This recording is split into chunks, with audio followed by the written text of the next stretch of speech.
Então, para a nossa prece, então. Amado Mestre Jesus, amigos, benfeitores espirituais, nesse momento, onde iniciamos mais um estudo do autoconhecimento, junto ao nosso companheiro Dalvi, que possamos estar serenos, prontos a receber todos os ensinamentos ministrados pelo nosso orientador nesse momento, que é o Dalvi. Com clareza, possamos assimilar o estudo da noite de hoje. Envolva a todos, Senhor, em bênçãos de muita paz. Que assim seja. Que assim seja. Muito bem. Então, vamos lá, né? Vamos compartilhar aquela nossa telinha mágica. Nós estamos vendo lá o nosso capítulo 9, não é isso? Opa, olha eu fazendo aqui alguma coisa que não deveria. Vou compartilhar. Ok. Estamos vendo aqui... O que é isso aqui? Não, quero saber disso. Nós estamos vendo aqui, então, o nosso capítulo... Toda sexta-feira, toda semana. 9, né? Espíritas não praticantes. É uma pergunta que a irmã está fazendo, né? E utiliza lá do Evangelho segundo o Espiritismo, aquela parte lá do Evangelho de Jesus, né? Nem todos os que me dizem Senhor, Senhor entrarão no reino dos céus. E do que a gente viu até agora, o que é que ficou para vocês, pessoal, sobre a conceituação de ser espírita? O que vocês acham? Nós podemos dizer que nós somos espíritas, que nós somos espíritas não praticantes? Como é que é isso aí na concepção de vocês?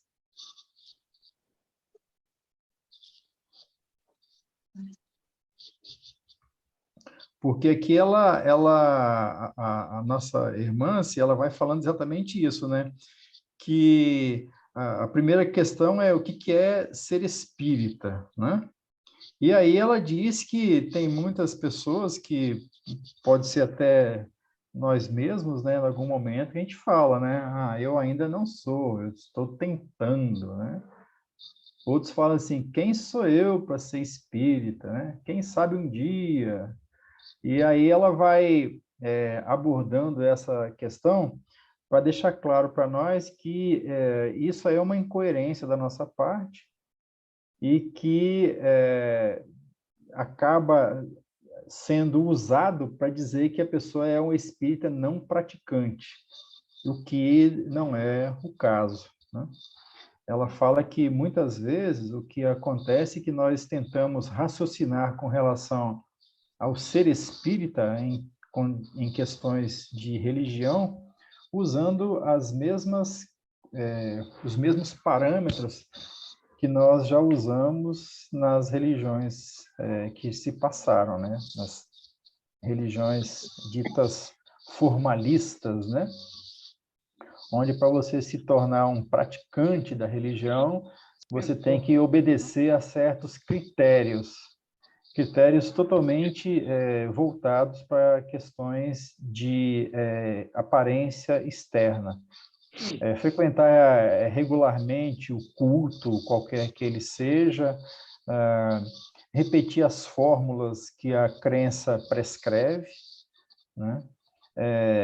Se vestir de alguma maneira também, de acordo com as prescrições, obedecer certos rituais que a crença estipula e respeitar uma certa hierarquia dentro da organização. Isso tudo são práticas exteriores, como a irmã se fala, do religiosismo milenar. E aí, ela questiona tudo isso e deixa evidente para nós que, para que a gente possa entender qual que é o verdadeiro seguidor do bem e da mensagem do Cristo, esses critérios não são válidos. Na verdade, nunca foram válidos, né?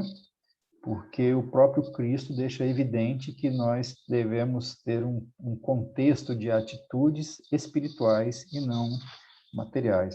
O Cristo, inclusive, ele se ressentia muito do farisaísmo, né, do modelo farisaico de crença, que era totalmente engessado por conceitos errôneos.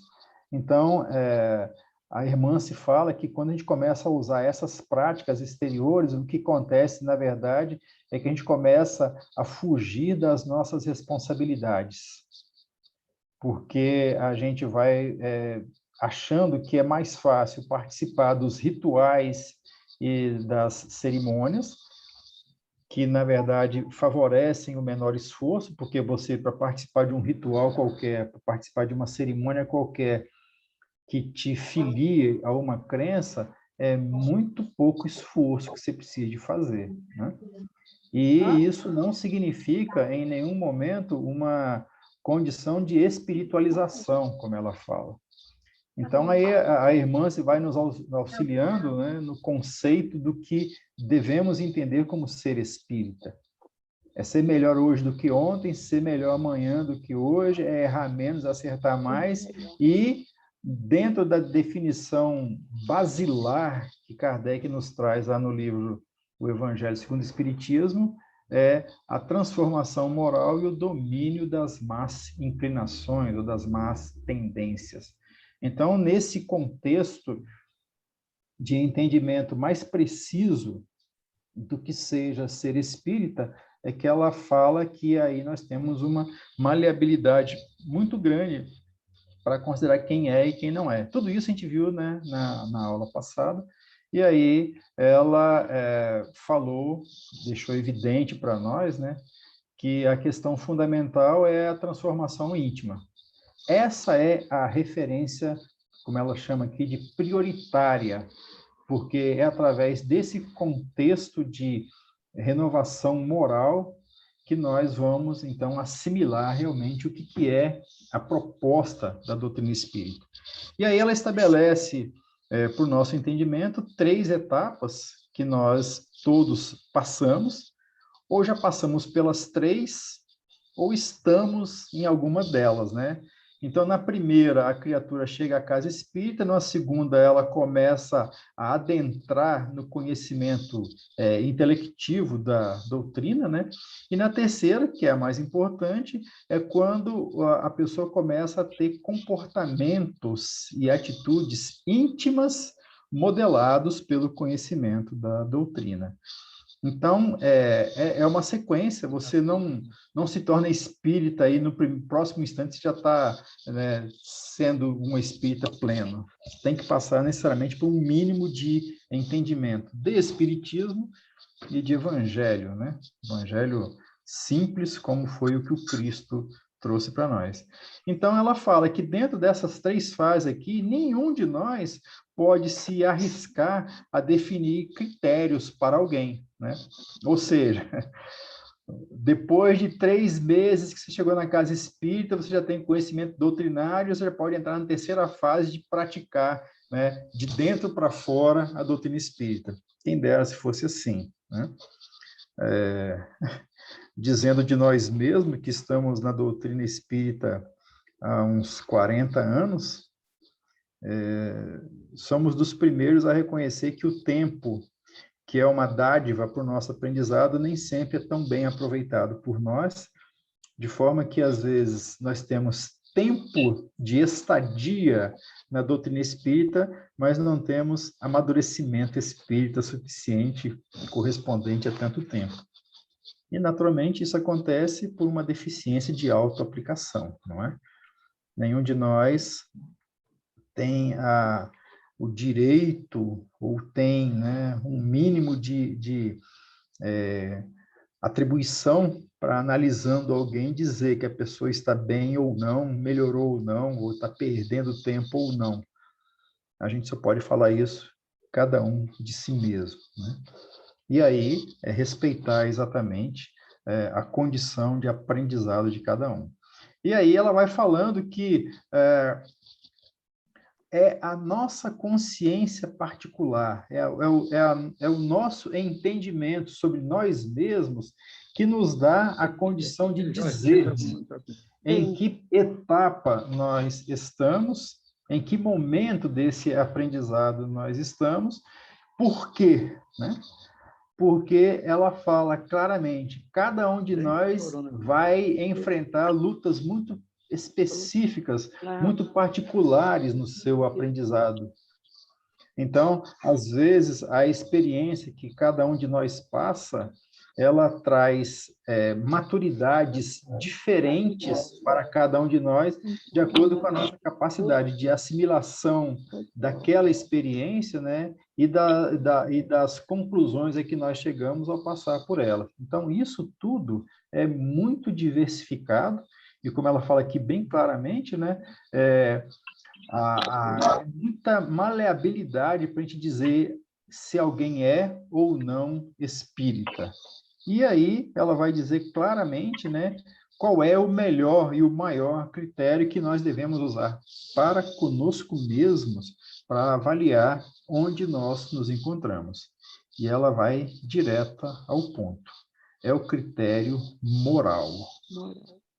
Então, a partir do momento que nós atingimos o entendimento sobre o que seja o critério moral, é que a gente pode dizer em que ponto do aprendizado nós estamos.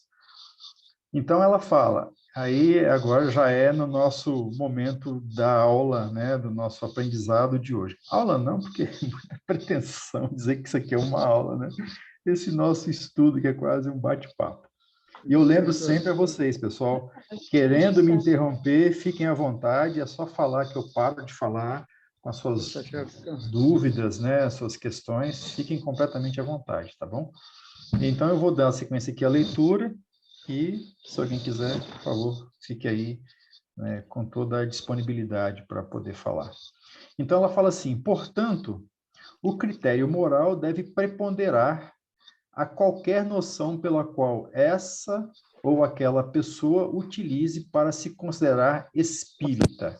Então, nós só podemos nos considerar espíritas pelo critério moral. É bem interessante abordar essa questão da moral, porque a moral é a essência do aprendizado cristão, né? Então, ela faz uma distinção muito interessante, olha só. Nessa ótica, encontramos o espírita da ação. E nós conhecemos muitos, né? Nós também já fomos, pelo menos em parte, os espíritas da ação, que é aquele batalhador, é o tarefeiro, é o doador de bênçãos, é o estudioso, é aquele que se movimenta em torno das práticas. A pessoa está, como a gente fala, engajada na atividade, né? Isso aí é o que ela chama de espírita da ação. E aí ela fala que tem um outro tipo de espírita, é o espírita da reação. E aí ela vai explicar. É aquele que reage de modo renovado aos testes da vida, em razão de estar aplicando-se afanosamente à melhora de si mesmo. Quer dizer, há pessoas que elas sugerem que a ação, o trabalho externo, né, como ele está falando aqui, tarefeiro, estudioso e tal, né, é o momento, é a melhor forma de evoluir, ou a pessoa acha que é somente isso. E tem aquelas criaturas que às vezes nem estão aqui muito naquela situação de ação, de fazer e de acontecer, mas que estão aproveitando os testes da vida e aplicando a si mesmo. São pessoas que estão se renovando intimamente, não se renovando externamente, apesar de uma coisa não invalidar a outra, né? Você pode estar trabalhando externamente e, simultaneamente, se renovando intimamente, e da mesma forma, se você prioriza a sua reforma íntima, você pode também trabalhar externamente. Uma coisa não invalida a outra, né? Então, ela fala que, sem desejar criar rótulos e limitações indesejáveis, porque é sempre assim, né? Quando a gente começa a definir e a classificar, a nossa mente mesmo começa a fazer blocos e limitações. E a proposta do estudo da Hermance não é fazer isso. Ela fala assim, digamos que o primeiro, que é o espírita da ação, está conectado com o movimento espírita, né? O movimento espírita é exatamente esse conjunto de pessoas que divulgam a doutrina, que batalham nas atividades de assistência, né, de trabalho no grupo espírita, de divulgação. Isso é o movimento espírita. E o movimento ele só funciona quando as pessoas funcionam, quando as pessoas agem. Então, ela fala que o primeiro, o espírita da ação, está relacionado ao movimento espírita, enquanto o segundo, o espírita da reação, ele está ligado com a mensagem espírita. Eu não sei se vocês conseguem perceber essa distinção, né? Uma coisa é você ter a atividade espírita externa a você mesmo, que é aquilo que a gente chama de movimento, né? E a outra coisa é quando você tenta interiorizar em você mesmo o aprendizado. Você começa a tentar vivenciar a mensagem espírita. Então, ao invés de estar simplesmente ligado ao movimento espírita, você também pode estar ligado à mensagem espírita quando você está fazendo essa aplicação a si mesmo do que você aprende, do que você divulga, do que você lê ou do que você vive. Percebe a diferença? São esses dois conceitos que são a base para o nosso entendimento do que seja espírita. Então, ela fala, o movimento, que é o movimento espírita, né, é a ação dos homens na comunidade. É exatamente isso, né? Inclusive, lá na SEC, né, o nosso presidente lá, o Hugo, ele enfatiza muitas vezes esse conceito, né? A casa tem que estar conectada com a sociedade. Esse é o movimento do espírita de ação, que tenta levar a mensagem espírita, né, compartilhar o conhecimento espírita com a sociedade, independente dessa sociedade ser somente de espíritas, que a gente sabe que realmente não é um contexto muito maior, né?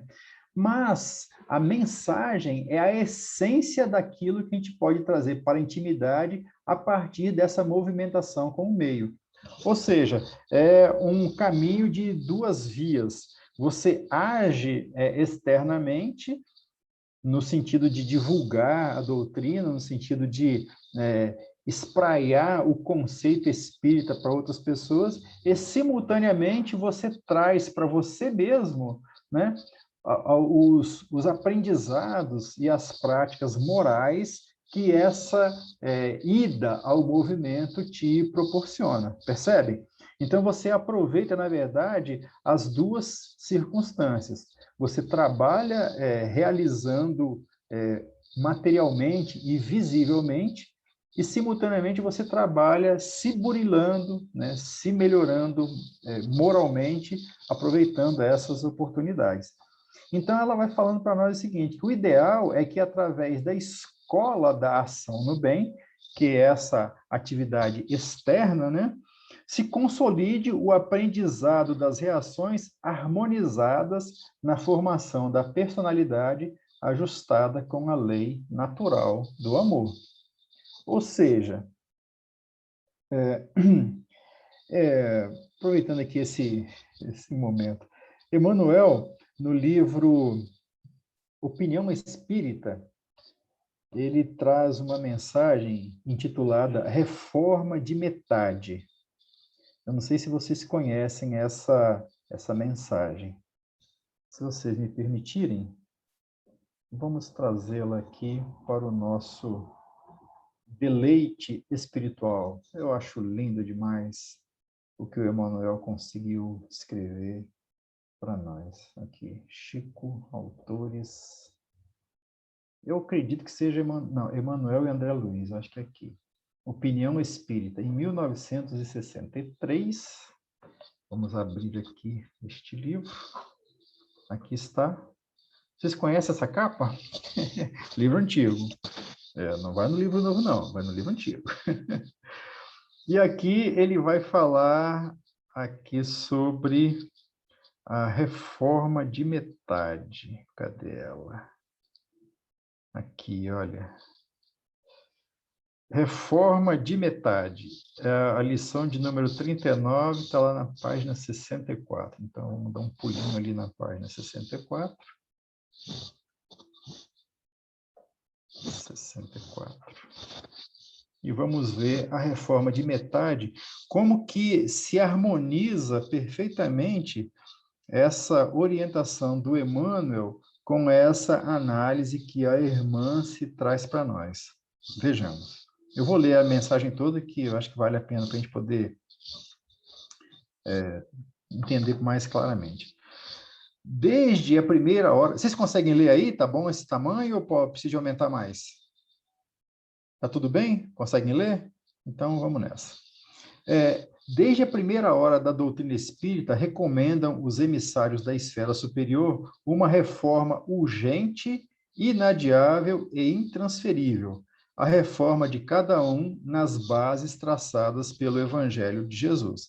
Essa é a grande proposta da doutrina espírita. E o Emmanuel continua, isso porque toda reforma nas linhas da boa intenção será respeitável, mas somente a renovação interior é fundamental. Está vendo só como é que a irmã se fala a mesma coisa? Ou seja, a reforma nas boas intenções, e aí no movimento espírita, né, na atividade externa a cada um de nós, a gente às vezes está cheio de boa intenção, mas ele fala que o que é fundamental mesmo é essa renovação interior, tá certo? Então ele fala, tudo o que vise melhorar a vida deve ser feito. Entretanto, se não nos melhorarmos, todas as aquisições efetuadas são vantagens superficiais. Então, a gente observa claramente que Emmanuel ele está alertando-nos exatamente para que a gente não perca de vista o que é fundamental, o que é mais importante, o que é essencial, que são exatamente as renovações que vão acontecer através do nosso próprio esforço, no nosso íntimo, né? E ele vai falando, qualquer benefício externo para ser benefício real depende de nós. Olha só, a gente às vezes imagina que nós estamos fazendo um benefício para alguém, mas para ele ser verdadeiro depende de alguma coisa de nós, não simplesmente da ação em si mesma. E aí ele vai falando, olha, exemplificando agora, né? A luz que nos auxilia a escrever uma página de fraternidade pode ser aproveitada pelo companheiro menos feliz para traçar uma carta que favoreça o crime. Ou seja, a atividade externa proporcionada pelo benefício da luz, ela pode ser agradável ou condenável. O dinheiro que nos custeou a movimentação para o estudo das leis morais que nos governam o destino é o mesmo que está sendo despendido pelos que compram a decadência do corpo e da alma nos redutos do álcool. Ou seja, mais uma vez, um benefício material, no caso, o dinheiro, que poderia ser e é muitas vezes bem utilizado, também pode ser mal utilizado. Ou seja, é exatamente isso aqui, né? Para o benefício ser real, depende de nós, depende de que orientação nós damos à luz, ao dinheiro, e ele vai seguindo. O automóvel que nos conduz ao cenáculo da oração, onde louvamos a bondade divina, transporta de igual modo a locais determinados os que se reúnem para a negação da fé. Mesma coisa. Para ser benefício real, depende de nós. A morfina que alivia o sofrimento na dose adequada não é diversa da que garante os abusos do entorpecente. Mesma coisa. É um benefício que depende do uso que nós damos a ele. E aí ele vai falando, né?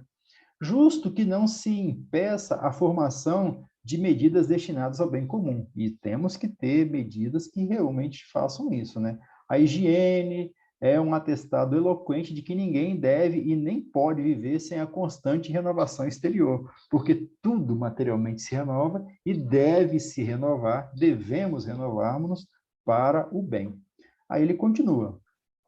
O Espiritismo, porém, nos adverte de que todas as modificações por fora, ainda as mais dignas, são reformas de metade.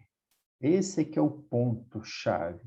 que permanecerão incompletas sem as reformas do homem que lhes manejará os valores.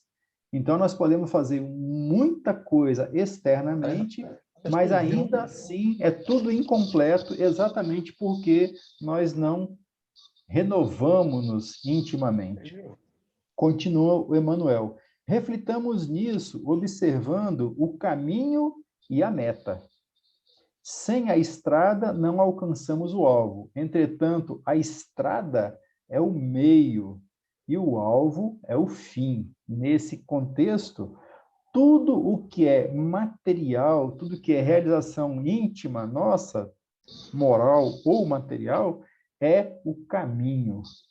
A meta mesmo é o resultado que nós conseguimos alcançar, né? O alvo é o fim. E aí, Emmanuel, então, finaliza na mensagem. Para sermos mais precisos, resumamos o assunto com a lógica espírita num raciocínio ligeiro e claro. Todos nós, os ignorantes e os sábios, os justos e os injustos, podemos fazer o bem e devemos fazer o bem. Acima de tudo, é preciso ser bom. Perceberam? Esse é o contexto que a irmã se está falando aqui. O que acontece é que o ideal é que, através da escola da ação no bem, do benefício material, do nosso esforço, até físico e intelectual, na propagação do bem, aconteça. Essa é uma parte. Mas o fundamental é ser bom. É ajustar o nosso comportamento, ajustar a nossa intenção à lei de amor. Porque, senão, nós estaremos fazendo o que o Emmanuel chamou lá, denominou, né, de reforma de metade. Aparentemente, nós estamos nos melhorando, aparentemente, nós estamos sendo aptos como espíritas, mas se no fundo do nosso coração nós não movimentamos-nos no sentido de tornarmos melhores moralmente, estamos aí na famosa reforma de metade. Então, a irmã se continua. O espírita não é reconhecido somente nos instantes em que encanta a multidão com a sua fala, ou quando arrecada gêneros na campanha do quilo, ou ainda por sua palavra inspirada na divulgação, ou mesmo pela tarefa de direção. Não é isso que ela está dizendo que faz com que nós reconheçamos um espírita, né? Somente por isso. Essas são ações espíritas, e ela determina aqui, ó, salutares e preparatórias para o desenvolvimento dos valores da alma. Mas o serviço transformador do campo íntimo, que qualifica o perfil moral do autêntico espírita, é medido pelo modo de reagir às circunstâncias da existência. É isso aqui, olha, que determina de verdade a nossa qualificação moral como espíritas. Como nós reagimos diante do que é externo a nós. E é através desse modo pelo qual testemunha a intensidade dos esforços renovadores de progresso e crescimento a que se tem ajustado. Então, é exatamente diante dos fatos naturais da nossa existência, sejam eles de qualquer origem, mas que nós passamos por eles, é exatamente como que nós reagimos a isso que vai demonstrar para nós mesmos qual é o nível de esforço que nós estamos fazendo para progredirmos e para irmos adiante em espírito. Então, ela continua, olha, pelas reações, mensuramos se estamos ou não assimilando no mundo íntimo as lições preciosas de espiritualização. A gente sabe que a gente tem que amar o próximo como a nós mesmos, a gente sabe que tem que orar por aqueles que nos caluniam e nos perseguem, a gente sabe que temos que depositar na providência divina a nossa fé e que essa fé ela só se consolida com o trabalho e o esforço particular, tudo isso a gente sabe. Mas quando nós passamos por provações de ordem financeira, provações de ordem de saúde, provações de ordem familiares, né, desastres e situações bastante delicadas, o que o Espiritismo fala para nós e que a irmã está lembrando para nós é exatamente isso. O que qualifica a nossa condição é como nós reagimos. E todos nós sabemos, cada um sabe de si mesmo, né, como que está reagindo diante das situações. Será que nós já somos capazes de demonstrar equilíbrio diante de certos desafios? Será que nós já somos capazes de manter a confiança intacta na providência divina diante de situações que parecem irremediáveis a um primeiro momento para o nosso entendimento? Será que nós conseguimos nos dirigir em sentimento e em pensamentos positivos para aquelas criaturas que nos desagradam, que agem de forma diferente do que nós gostaríamos? Será que nós temos já esse tipo de avaliação ou nós estamos simplesmente reagindo automaticamente conforme sempre reagimos? Percebem? Essa é a contextualização que diz em que patamar de aprendizado nós estamos. E não a quantidade de vezes que eu fui no centro espírita, a quantidade de espíritos que eu ajudei na desobsessão, esclarecendo, sendo o médium, a quantidade de estudos que eu fiz, a quantidade de textos que eu escrevi. Todas essas questões, elas são importantes, mas a fundamental é como eu reajo diante de qualquer situação da minha existência. Essa reforma de metade que Emmanuel nos faz, o alerta, a gente encontra uma exemplificação bastante simples. Imagina que cada um esteja em algum momento andando pela rua, você pode estar a pé, pode estar de carro, acompanhado ou não, e alguém te pede algum auxílio material, né? Como que a gente reage? Cada um de nós vai reagir de um jeito. Se nós somos pessoas de ação espírita, nós vamos tentar ajudar aquela criatura. Seja tirando alguma moeda do bolso, comprando alguma coisa de comida, enfim, qualquer coisa. Essa é a parte da metade da ação. Agora, o que vai dizer da nossa... Sim? Opa, desculpa te interromper, meu amigo. Tranquilo. Eu lembrei agora, você comentando essa parte aí, eu lembrei daquele livro do... Como é que é o nome? Irmão Jacó. Sim. Sim. Né? Que conta a história de uma pessoa, do Frederico Figner, que ele trabalhou e tal, quando desencarnou, ele não tinha aquela luz que ele esperava que teria, né? Onde ele teve o problema de ser zombado até por alguns espíritos de baixa vibração. Ué, cadê sua luz? Você não fez tanto, não sei o que e tal. Até o momento que ele passou no final do livro, que ele conseguiu encontrar o que ele precisava e tal, e assim vai. É uma situação que chega próximo disso daí que você está falando. Exatamente. O que aconteceu com o mundo íntimo dele e o que acontece no mundo íntimo de cada um de nós diante das circunstâncias da vida. Né? Então, nesse exemplo que a gente está aqui citando rapidamente, Bruno, de alguém te pede um auxílio, se você dá o auxílio, você está na primeira parte da reforma moral, que é aliviar materialmente aquela situação.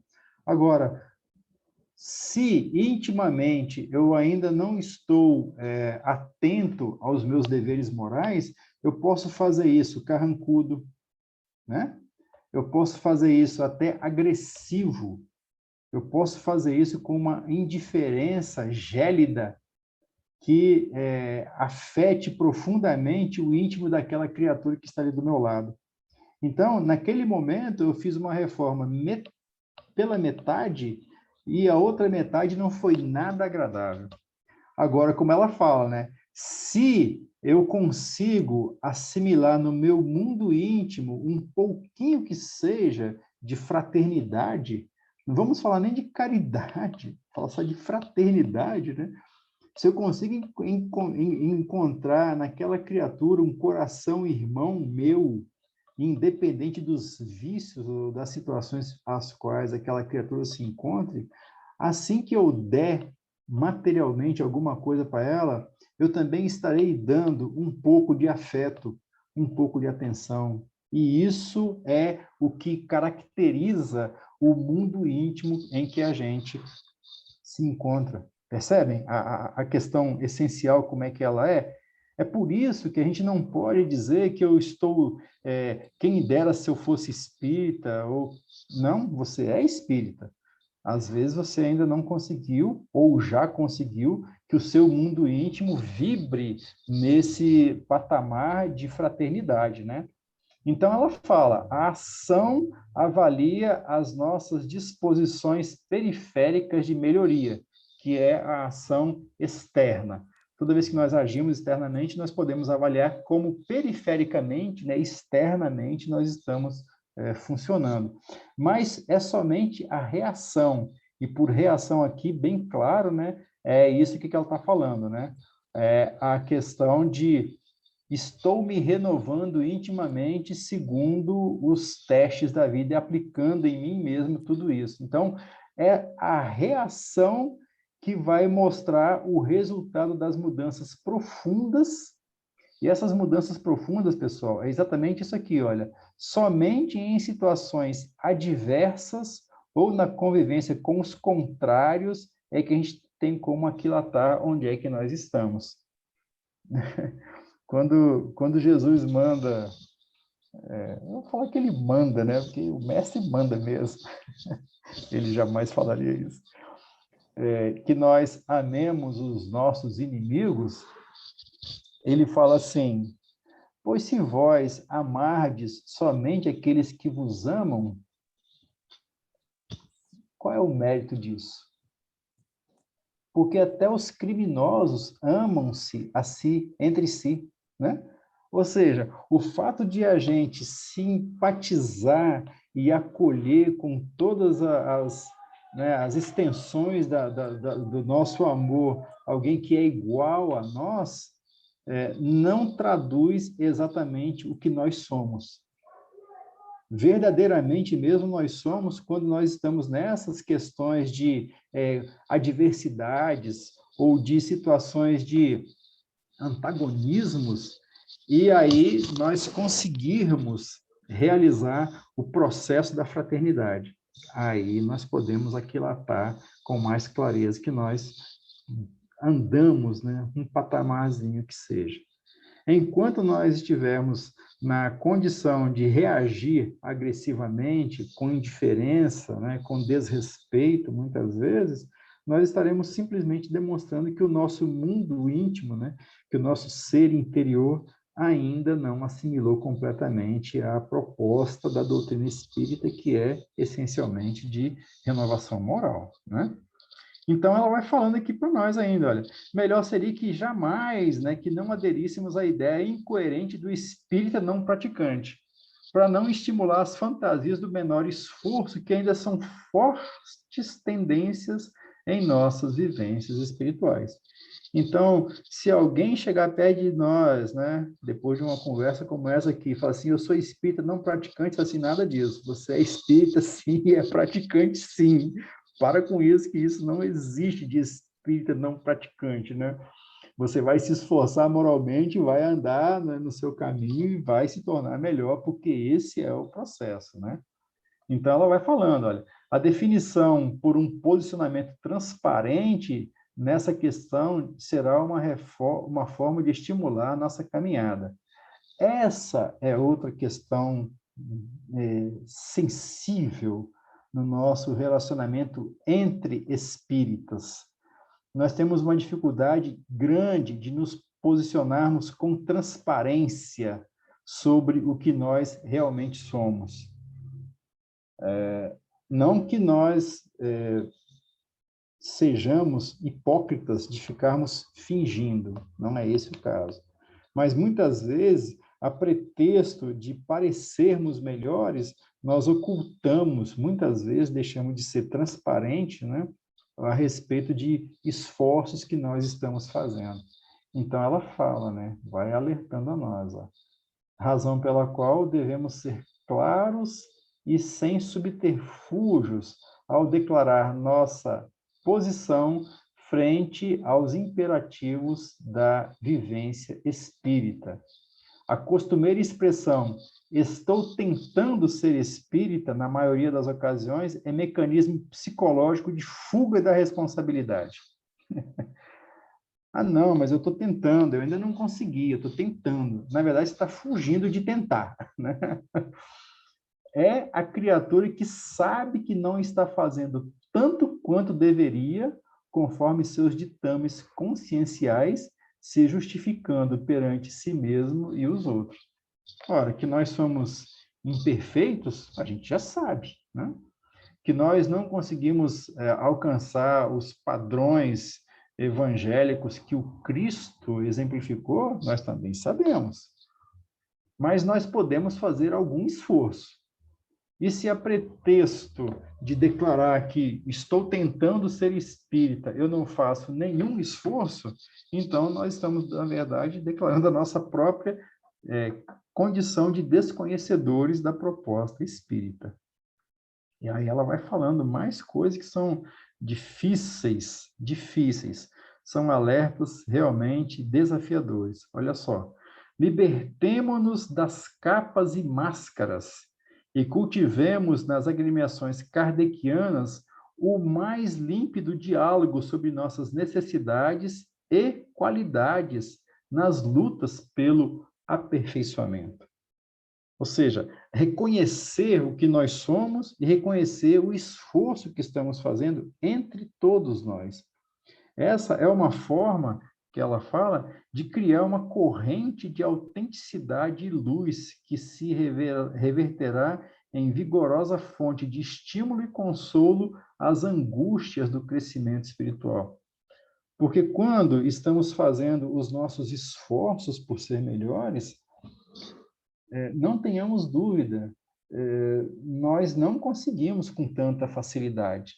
E quem às vezes nos vê, imagina que está havendo facilidade. Se às vezes, num processo bem cristão, nós conseguíssemos abrir o nosso coração e explicar para alguma pessoa em que patamar de esforço nós estamos, daríamos a essa outra criatura a oportunidade dela também se expressar da mesma forma. E aí, muitas vezes, começaríamos a nos fortalecer no processo de autossuperação. Porque é comum, pessoal, é muito comum, eu não posso dizer de todos, mas eu digo de mim mesmo. Às vezes, você olha externamente uma pessoa, um conjunto de pessoas, espíritas mesmo, e vê neles uma série de perfeições, uma série de avanços. E olha para nós mesmos assim, eu falo, nossa, mas como eu estou distante daquilo tudo, quanta sombra eu tenho. E pode ser que essas mesmas criaturas, quando nos veem exatamente da mesma forma que a gente está vendo. Nossa, mas como aquela pessoa ali é tão avançada, é tão evoluída, e eu aqui sou tão ruinzinho, né? Então, na verdade, a gente fica num jogo de aparências e de imaginações. Se nós tivéssemos oportunidade, como o apóstolo Paulo nos recomenda, né? Confessai-vos uns aos outros. Em particular, com o exercício da confiança, né? Equilibrada e tranquila, no exercício daquela intimidade cristã, e começássemos a expor claramente as nossas dificuldades e o outro as suas dificuldades, nós veríamos que estamos, na verdade, no mesmo processo de aprendizado espiritual. E certamente sairíamos, depois de um diálogo desse, muito mais fortalecidos no nosso esforço e a outra criatura também. Ô, Nivaldo. Aqui, já está acabando aqui, deixa eu só acabar de ler aqui. Fala, Tá, Jotinho. vai lá. É só para finalizar aqui o capítulo, porque depois a gente vai para outro, né? Então ela fala, olha, deixemos de lado essa necessidade insensata de definirmos conceitos estreitos e padrões engessados que não auxiliam ao sermos melhores do que somos. Aceitemos nossas imperfeições e devotemo-nos com sinceridade e equilíbrio ao processo renovador. Estejamos convictos de um ponto em matéria de melhoria espiritual. Só faremos e seremos aquilo que conseguimos, nem mais e nem menos. Naturalmente, de acordo com o esforço que cada um consiga realizar em si mesmo. O importante é que sejamos o que somos, sem essa necessidade injustificável de ficar criando rótulos para os nossos estilos ou formas de ser. E ela finaliza: certamente, em razão disso, o baluarte dos gentios asseverou em sua carta aos Coríntios, capítulo 15, versículo 9 e 10. Não sou digno de ser chamado de apóstolo, mas pela graça de Deus já sou o que sou, né? Ou seja, não queiramos ser mais do que nós somos, mas aquilo que nós somos, sejamos com firmeza, né? E com esse esforço de sermos melhores. Esse é o contexto final, certo? Amigos, José Carlos, fala aí. Bom, Nivaldo, eu penso, né, que toda casa espírita tem o seu tendão de Aquiles, né? Sim, sim, tem sim. Mas eu também vejo, e eu falo pela casa Joana d'Arc e de Linhares, tá? Uhum. As experiências que eu tenho tido, os 10 anos que eu frequento. E isso também vale para outras casas. Você sabe bem que eu frequentei muitas casas por esse Brasil afora. Sim. Em períodos pequenos, né? Eu vejo que deveria partir da gestão de uma casa espírita para que a coisa pudesse ser aberta. Então, por exemplo, eu já falei sobre aquela fala do Chico Xavier e Irmão X, Treino para a Morte, né? Lá fala sobre a bebida, o fumo, e eu falei o que eu achava que tinha que falar. Aí foram reclamar. Mas por quê? Porque a fala tocou na pessoa em relação à bebida. E aí, amigo, quando a casa, a gestão da casa, ela é fechada, isso reflete em toda a estrutura da casa. Por isso que eu sugiro e penso que uma das saídas seria isso, seria você ter o gestor que realmente chamasse as pessoas, conversasse, porque aqui eu ainda não consegui fazer isso. Eu sou adepto a fazer reuniões, conversar. Aí eu já ouvi falar, pô, mas eu venho na casa segunda, quarta e sexta, vou ter que vir quinta também? Então, amigo, a coisa é muito maior, tá? A coisa é muito maior. Eu acho que eu penso que a gente não deve querer fazer a coisa no ferro, né? Na dureza. Mas eu vejo também que está faltando aí uma gerência, uma gestão diferenciada para as casas espíritas. E inclusive, a Penha falou na casa lá em Coqueiral, Allan Kardec, se eu não me engano, a casa. E aí você precisa ver o depoimento de uma senhora que teve um marido doente, passou por situação difícil e ninguém na casa ficou sabendo, perguntou, questionou. Então, eu falei lá para o representante da Federação Espírita, eu vejo que vocês deveriam dar maior importância a isso, aos trabalhadores da casa. Porque tem trabalhador ficando doido e ninguém está sabendo, entendeu? está ficando estressado, está ficando ansioso, está ficando deprimido. E aí? Bom, é isso, Nivaldo. Eu acho que falta aí uma gestão maior das casas para que o atendimento, inclusive, comece pelos trabalhadores. E parece que a coisa, o ideal da casa é a casa cheia, o ideal da casa é dar cesta, o ideal da casa é isso, é ficar bonitinha. E aí lembrei, qual é o nome do livro, para eu anotar aqui, do capítulo 39, Reforma de Metade, né? Você O falou aí? livro é Opinião Espírita. Ah, tá. Opinião Espírita. Beleza, Emanuel e André Nivaldo. Luiz. É isso aí, tá? É uma opinião minha. Muito bem. Eu Alguém quer vejo fazer mais algum que comentário aí em cima do que o próprio Jota falou? Algum comentário adicional?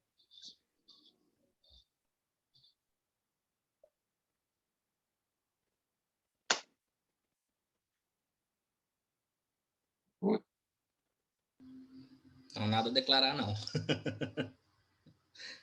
Na verdade, né, pessoal, as vivências que cada um de nós tem no movimento espírita, que é o que o Zé Carlos, o nosso amigão, está lembrando, né? Muitas delas, elas são realmente, assim, contraproducentes em relação à expectativa que nós mesmos temos, né? A gente, às vezes, é surpreendido de uma forma bastante até desagradável, né? Por comportamentos, atitudes, diretrizes, orientações que emanam do corpo que dirige uma agremiação espírita. Entretanto, nesse nosso contexto de aprendizado aqui, o que importa de verdade é o que eu faço dentro de mim mesmo com relação ao que vem de fora para mim, né? Então, nesses contextos, às vezes, a nossa vontade seria de modificar tudo para tudo ficar como a gente quer, né? Mas a gente não pode esquecer que até aqueles que estão dirigindo estão também aprendendo, né? A gente, às vezes, imagina que a pessoa que está na direção, ela tem, assim, luzes especiais que a capacitaram para aquilo, quando, na verdade, é tão somente um ser humano igual a todos nós, passível dos mesmos acertos, dos mesmos erros, né? E aí, quando chegar a nossa vez, o que faremos?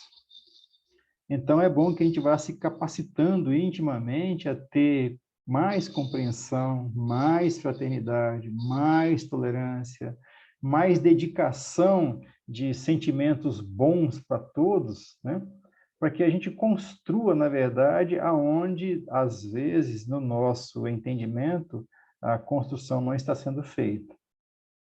Talvez seja esse o grande aprendizado nosso, é conviver com tudo o que é tão, às vezes, diferente e manter o nosso coração sereno, confiante e dando o melhor de nós, sem exigências, sem expectativas.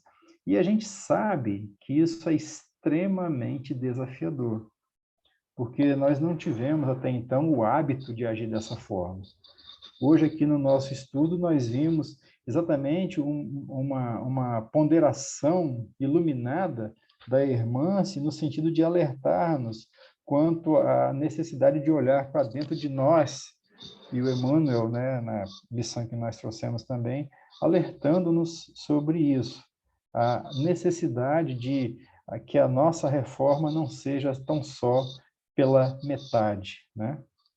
Então, que a gente aproveite todos os momentos, todas as influências, todos os acontecimentos, naquilo que a gente puder trabalhar dentro da ação, que é da atividade externa, que nós trabalhemos junto com os nossos irmãos de ideal. E quando a nossa ação não corresponde à ação dos outros, que nós possamos ter a reação de trazer para o nosso íntimo o aprendizado, o ensinamento, o alerta e amadureçamos espiritualmente. Sim? Uma dúvida. Esse tipo de amadurecimento que está trazendo no estudo seria o amadurecimento da consciência espiritual do indivíduo em si, beleza? Isso daí não envolveria, então, a questão do próprio desenvolvimento da consciência espiritual deles saindo do instinto para a questão da inteligência para conseguir dar esse passo? Sem dúvida. Numa das perguntas de Kardec no Livro dos Espíritos, né, os Espíritos esclarecem que o desenvolvimento moral ele vem sempre após o desenvolvimento intelectual. Nem sempre imediatamente, inclusive, eles falam isso. E por desenvolvimento intelectual não significando o desenvolvimento acadêmico que nós temos aqui na Terra. Por desenvolvimento intelectual, os espíritos orientam que é o entendimento sobre o que é bem e mal. O nosso intelecto entende o que é bem e o que é mal. Mas depois desse entendimento, quando isso chegar ao nosso coração e nós começarmos a sentir, é que nós vamos realmente começar a agir melhor moralmente do que até então. Entendeu, Bruno? Então, realmente, sim, é um processo de expansão da consciência em termos de inteligência, em termos de percepção, que vai redundar ao longo de algum tempo, que vai depender do esforço particular de cada um, em se sensibilizar moralmente de acordo com esse entendimento intelectual. Aí nós estaremos dando o passo fundamental para o nosso aprendizado, entendeu? Sim, sim. É porque isso aí recorda, voltando de novo no livro do Chico, voltei, né? Uhum. Porque lá ele tem uma cartilha encarnatória, não é que ele ia reencarnar, mas naquela cartilha lá no item 2 ele fala que 2/3 da população encarnada e desencarnada ainda está no estado de migrar do instinto para a inteligência. Isso. Então, se a gente for parar para pensar nesse ponto, nós temos muito mais da metade ainda passando por esse processo de dificuldade da própria reforma interior. Isso. Por isso que a gente entende o ambiente que nós vivemos, a psicosfera do planeta Terra, como se encontra, né? E aí é exatamente isso, né? Em que estágio cada um de nós se encontra? Onde que eu me encontro diante de tudo isso, né? Eu ainda também sou animalizado, eu sou espiritualizado, eu estou a caminho de algum lugar, e é isso mesmo, é exatamente essa a noção, né, que nos felicita o entendimento, de saber que nós viemos de um estágio espiritual muito menos agradável, estamos na luta por aquisitar conceitos e consciência, e que isso, na sequência, vai redundar em ação íntima que venha brotar do nosso coração na direção dos outros. É exatamente isso mesmo, né? Mais algum comentário, pessoal? Eu gosto de ouvir comentários. Pena que já é 9h05, mas se depender de mim, ficaria aqui conversando, ouvindo vocês aí, que é muito legal. É nesse momento que a troca de ideias, né, favorece até o melhor entendimento e a melhor assimilação. É muito bacana. Mas tudo bem. Semana que vem, então, nós vamos ver o próximo capítulo. Deixa eu só fazer aqui outro compartilhamento, só para mostrar aqui. É o capítulo 10, chamado Reflexo Matriz. Nós vimos lá no capítulo 8 a questão da hipnose, lembra? Da hipnose coletiva, lá, aquela coisa toda.